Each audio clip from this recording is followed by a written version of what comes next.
setting up my camera. Okay, thank you. Just setting up my camera. Hi everyone. My name's Lainey. I'm from Unbox. If you're tuning in, that's great. I just wanted to say hi. Yeah, that's alright. I'll sort her out in a minute. Of course, she's awake. She's been asleep for this whole time that I've been waiting because I thought she'd go to sleep at 11:30. But turns out she went to sleep earlier and now she's awake, of course. Anyways. Hi, long time no see, and I just thought I'd touch base with everybody. As everybody knows, I've had a baby, or most of you know I've had another little girl, and she's 8 weeks, or 9 weeks today, sorry, and we are in lockdown here in the UK, and I know in Australia some people are isolated or doing self-isolation. Hi Shaz, how are you? But here we're pretty much in semi-lockdown.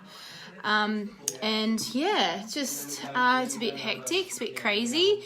But before we get into all of that, let's talk about where I've been the last couple of weeks, trying to get into a routine with 2 children is always quite difficult. I think Grace has been a dream. She's been awesome, and I think she has to be with the 5-year-old sister. But yeah, it has been difficult. I am doing okay in hectic times. Hi, good to see you too. Or good to hear you. Hi Sarah, how are you? Anyway, so yeah, so she was born and on the 31st of January. 2020, before this COVID-19 started, and now she's at 9 weeks, and in that 9-week time I've had my partner home on maternity leave, and he was home for 2 weeks, and then Ruby was at school, and then Ruby was off school. She had half term the week after, and the other half went back to work, and then the next week my family came. So they came for 3 weeks from Australia, so life has been pretty hectic, and we haven't been able to kind of stabilise a proper routine yet. Not that you do in the beginning anyway, because you're kind of learning about the baby, and she's learning about me, and we're doing feeding on demand, and all the times change, and it still seems to be that way for me. But apart from that, she's awesome. She slept through the night 2 nights ago, so that was great, and I feel much better for it. However, I don't feel better staying indoors. It's a bit shitty. Anyway, so yeah, so I have been doing that, trying to stabilise the routine, and having people over has been quite hectic, like I said, and then Ruby going back to school, so I go from school to my family. What's a routine? Yeah, exactly. Yeah, that's pretty much how I feel at the moment, thinking that when my family left on the Friday the 20th that I would go back into a normal stable household of being at home and cleaning and washing and cooking and all of that, and basically that didn't happen because we went into isolation or semi-lockdown, which is crazy, and nothing's changed since. In the last, we're on our 2nd week. We're coming to the end of our 2nd week. Anyway, I wanted to show you my veins because I wore my trackies, because I wanted to show you my veins because they've improved heaps. They're supposed to improve in 6 to 8 weeks. So I thought I'd give it a go and show you what my legs look like now, because they were absolutely horrendous, and I don't know how anybody did it. So I'll just show you my foot now. So if you can see my foot, it's cleared up. Rotate my phone, it says. So yeah, you can see that they're not fully gone, but my leg definitely looks better than what it actually did, which is nice to see. Hang on, here. There's my yucky what's the word? Pedicured toes. Just gross and disgusting. My daughter actually painted them. Ruby painted them for me. Half white, half pink. Anyway, yeah, so let me just grab Grace because she's crying. Come on. Oh. Anyways, so it's nice to see Jimmy on here, and it's nice to see Sarah on here. Yeah, yes, they were an ordeal. They have improved tremendously, and I've got my new shirt on, Be Kind to Your Mind, because I got this before this whole lockdown thing went into into place before it came into place. Oh, oh, oh, oh, oh, you okay? Yeah, and it's true actually, because now that we're in this in the house all together, it is causing a bit of anxiety, it is causing a bit of stress, and it's causing you know, it's all very different. I'll just tip that up because she wants a feed. Yeah, and I'm trying to abide by that, be kind to my mind, because it is really hard with a 5-year-old to keep entertained in between. Yes, sure, honey. In between feeding an 8-week-old. So yeah, it has been difficult, and it has been stressful, and it has been anxious, and we've got to learn to cope, I guess, and hopefully it's only really short-lived. Anyway, so I wanted to talk to you today about it. What are your stresses? What are your feelings about this whole COVID-19 thing? What are your feelings about? Ooh. Yeah, lovely singing. So as you can see, it's really difficult with 2 children to try and get online and talk to everybody, but that's okay. I'm coping, and we're coping. We're all coping really well. So I've got my notes here because obviously I forget. Excuse me. Can you turn down, please? I'm talking to people. Well, you're gonna have to deal with that because I'm talking to people. No, they can hear you. So can you turn it down a bit more, please? Just a little bit. Yeah. Keep going. Oh, just Mummy's friends. Keep going. Hi, Beck. Hi, Kel. Yeah, so I've got a list. Yeah. I've told you about my lockdown. How are you guys coping? I know that in Australia, you guys aren't really in lockdown just yet. There's nothing really open here in the UK, and I think we had another 500 cases in overnight. So they're really pushing us to stay inside. And as you can see from my page on my videos, we've been going out once a day and trying to get our essentials. Now that my other half is home, he can drive there, but sometimes he doesn't want to work from home and then drive to the shops and go shopping. So sometimes it's nice for me just to get out for 5 minutes and do it. How's your working from home going? I know that it is very stressful for my other half because we live in a small, well, it's not small, it's sufficient 2-bedroom flat, and yeah, you are pretty close to lockdown, yeah. And it's really good, and sorry. Yeah, 4 kids at home is crazy. I can understand, Sarah. Like, 2 kids at home is crazy. Anyway, and that's what I'm saying, like, Rich is working in the kitchen. It's like a galley kitchen, so it's quite small. And he's got to listen to us and listen to Peppa Pig or YouTube or us doing craft, which I'm running out of. And I have to order some more. I have to go to the shops and get some more, which is probably not going to be there because everyone's doing crafts. So I'm trying to use like old toilet rolls and other things and paper that we have. We don't have any paper left.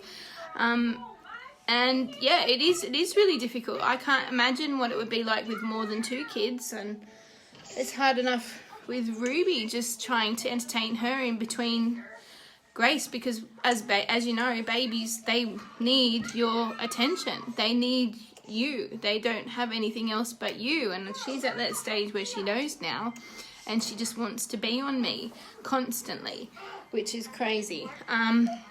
Yeah. Another thing that I've read too, I've read a couple of blogs of people that are 38 weeks pregnant and almost ready to go into labour. Now that really scares me because my friend's an A&E nurse, and it's hectic at the hospitals, I'm guessing everywhere globally, where we've passed like 1 million infections. So that's pretty hectic, and people still aren't getting it. People still aren't staying inside. People are still going shopping and still going to retail shops and still going to hairdressers. Here, everything pretty much is, people are still hanging out together. Here, everything's pretty much closed, except for the construction industry, which is what my other half is in, and they're trying to stay open. And there are tradesmen that don't want to go to work because they're in fear of this whole virus thing and coming home and infecting their families. They don't want to go to site. So it's really quite a difficult industry to be in, because they're saying it's still keeping the money, and who pays the bill at the end if things go tits up. So yeah, it's hard. And I think they wanted my other half to go to Kent the other week, and that got cancelled anyway. But I was like over my dead body, and I was like, if I'm not going to die from coronavirus, I'm going to die from insanity of staying indoors, because I'm quite an outdoorsy person. I like to be outside. We all like to be outside. Even on the weekends, we go outside, we walk around, we go for a bike ride, and it's really quite difficult to not be outside. And it's really quite difficult when we do go outside, especially with Ruby, because she'll get cabin fever, and she likes to be outside too, is to try and, to tell her not to touch things, and to wash her hands properly, and to make sure that everything is going okay, and you can't touch this because you might get sick. And it's just really, really, really difficult to explain something invisible to a 5-year-old. And it is quite invisible. And it's also probably hard to explain it to other children too that are not 5, because everybody's so used to their habits and doing what they do that they sometimes forget, and boys especially going through puberty, they don't like to wash or do anything either. So so that's kind of funny. Yeah, but I've been reading, like I said, about mums, what they need to do, how are they gonna have their baby in this day and age. Do they go to hospital? They're fearing for themselves, their baby, and coming into contact with anyone that has it. It's really quite scary, to be honest.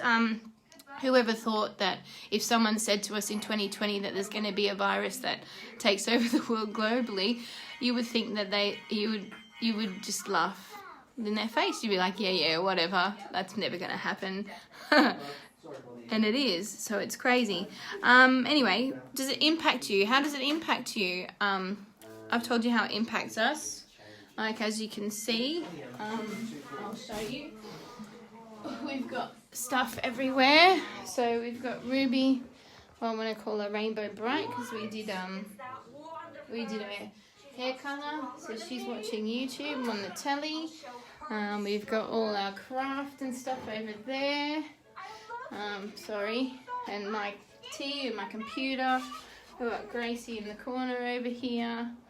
And then we've got hubby here working in the check for us in the galley. So so how does it impact you? How do you feel about it? Because I know that there's all these conspiracy theories running around too that people have sent me, theories about whether it's man-made or whether China knew about it long before we were told about it, etc., etc.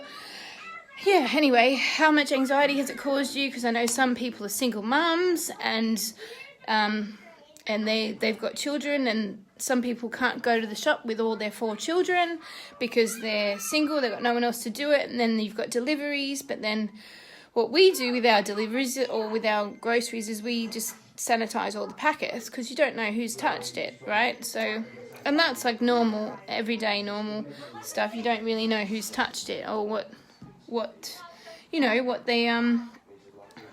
they've done, or what they've done on a general daily scale, whether they've crossed someone who's infected. So we basically sanitize all of our products, and then I had a delivery for sanitizer, and I sanitized the sanitizer because I don't know who packed it. I don't know, and I don't want any of that to, I don't want any of that to come into contact with my children. Crazy world we live in. Yeah, how long do you think it will last? they're saying here in the UK it's going to take about 6 months to get back to normal. But that's just hearsay. Nobody really knows. No one really knows what, hi Di, hi Liza. No one really knows what, okay, alright. Alright, I'm coming. No one really knows what, there we go. No one really knows, sorry. No one really knows when it's going to end. It's all just hearsay. The government doesn't even know. You know, if anyone wants to join me in talking and come online, they're more than happy to give me a story or tell me how they're going, what you're doing, what's open, what's not open, you know, in a different country. What do you think will happen after this? Because we were planning to come to Australia at some point this year, in between June and November. And obviously the travel industry's been hit, and, you know, and some people have got laid off work and a whole bunch of other things, and the economy is going to be struggling. So whether the flights are going to skyrocket or whether we know we could even get there at some stage this year is not, you know, it's all up in the air. It's not 100%. Nothing is 100% these days. And it worries me to bring, I brought Gracie into this world, and anyway, it's stressful because this is what she will have to deal with. She hasn't even been outside yet. Well, she has. She was outside before all this started, but the last two weeks, she hasn't been outside at all. I haven't taken her in the pram. I haven't done anything. She's just sat inside. And for you guys, I think in Australia it's winter, so you guys you hibernate in winter anyway. But for us, this is spring, and we've been doing our e-learning for school. Today's the last day because we're officially on 2-week holiday, and then you've got Easter, but it's not really Easter because we can't see our family, and the future is really quite unknown. So yeah, I don't know, like what happens next? What happens after this? What happens for our children? And it's the same with the whole environmental thing. Like what happens? What happens next? What happens with Grace? How long is this going to last for? How long is she going to be able to ever go outside without worrying about this virus? Is it going to change? You know how flus change, and they change antibodies, and there's a different strain. Is it going to be a different strain? You just don't know these things, and I think that's the part that's really quite stressful for me. I think it's like, when can she go out? When can my 5-year-old go out and play properly? They can't even play on the swings. They can't do anything. We can't even go to a restaurant. We can get delivery. We can do this. We can do that. We can make as many beads as we like. We can make as much craft as we like. But what about the rest of it? What about the normal stuff that we take for granted? Yeah, anyway. Like, what about even when it comes to moving house? People might be moving house. People, once again, have been made redundant or been stood down for temporarily and don't have the same wages they used to, and trying to get government money. There's only so much money for so many millions of people. What do you do? How does it affect you in the long run? What happens to all the small businesses? What happens to those types of people? Even online retail, like I'm buying less. I know I used to buy online all the time, especially from Wish. Now I'm like, I don't even want to buy it. I don't even want to buy from Wish because anything that comes from China, do you know what I mean? I'm a bit scared of, I'm a bit wary of, and I'm like, why? You know, why should I buy it? Because I don't know who's packed it. I don't know where it's come from. I don't know who's handled it. And so I buy less, so therefore they're struggling. And it's just really hard. Yeah, you go on, Sarah, you go on bike rides, on daily family bike rides for your sanity, yeah. Well, we do too. We do our exercise once a day. So I take Rubes out for a run around the lake and we go for a run. We do some exercises. We play coach, so she's the coach and I'm the coach. We practice our cartwheels and our handstands, and then we come home. And then I took her out for a skate the other day, just around in the parking lot of our flat, and that's kept our sanity, I think. But it's also sometimes. Yesterday we did ballet online with her dancing, and yeah. Once again, like, there's only so much craft and so much reading and so much this that you can do. And I know everybody's posting millions and millions of ideas online, which is great. But for me, it's really hard because I've got to get that set up and I've got to supervise, especially when there's cutting and glue involved. And I can't do that because I've got a new baby. And I find that really difficult to monitor what she's doing and help her. And she has to wait sometimes until I'm ready, and it's really, like I said, it's really difficult. But like I said, I'm being kind to my mind, and this is lockdown life now as it is, and hopefully it's only short-lived. Like I said, if I have to do this for another 90 days, I might go insane and I might die from being mentally unstable. But yeah, and I think everyone in our household might die from being mentally unstable. But it is what it is, and we have to deal with it, don't we? So yeah, great. Like I said, anyway, let's move on to something more positive, shall we? Yeah, so my veins are good, Gracie's good. Getting into a routine's really hard. Certain things you remember with a new baby, certain things you forget. Her sleeping has been great through the night. I've only ever had to wake up once through the night from the very beginning. That could change. I'm hoping it doesn't.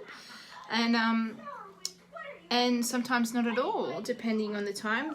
We do go through a little bit of a fuss around the 5 to, I want to say 8, 9 o'clock mark, 6 to 9, 5 to 8, that type of area, because yeah, so I'm not providing her enough milk at that time, so I have to feed her some formula to get that to make her full, because she's not getting enough out of me. Yeah, anyway, so anywhere else in the world, I'm hoping that you're all doing okay, and you're being kind to your mind, and your anxiety levels are not too high up. And I'm hoping to talk to you and see some of you next Friday after the 3rd week for us, and let you know how everything's going. I've also got a YouTube channel now, so I'm on YouTube now, which is mumboxchannel@gmail.com, and yeah, and so I'll be uploading them on there, and I've uploaded all my old interviews and old stuff on there. Obviously I can't interview anyone, but if anyone wants to join me in a chat and talk and just have a conversation freely about what they're going through and how they're coping, that would be great. And if you want to chat with me, just send me a private message, or send me an email on mumboxchannel@gmail.com. It's up to you, but yeah, I'd really like to chat to someone to know what's going on their side, whether you've got 4 kids, 1 kid, a single mum. How's your sanity doing? Are you okay? I think it's an are you okay day every day, especially when it comes to people that have anxiety and depression, or even postnatal depression could be going on right now in certain places, because and it'll be a lot harder for everybody because they're stuck indoors and there's not much of a release. There's no gyms open. There's no there's nothing to release that. You can't even go to see a therapist. You can't do any of that. So we really need to keep tabs on all of that too, I think, mentally, for other people, friends and family and loved ones. Anyway, I'm rambling on, so I'm gonna go. Like I said, I hope to see you next Friday, same time. It may be a little bit earlier, maybe 11 o'clock instead of 11:30, and hopefully someone can have a chat with me, or you can tell me what you've been up to for the week and what's happening. I'm trying to keep tabs on the news. I'm not a news person. I don't watch the news all that often. Once again, that causes anxiety here, I think, for me. But yeah, I try and keep up to date and watch the news when I can, in the morning and in the evening after the girls go to bed. All right, peace out. Love you lots, and thanks for tuning in. Ciao.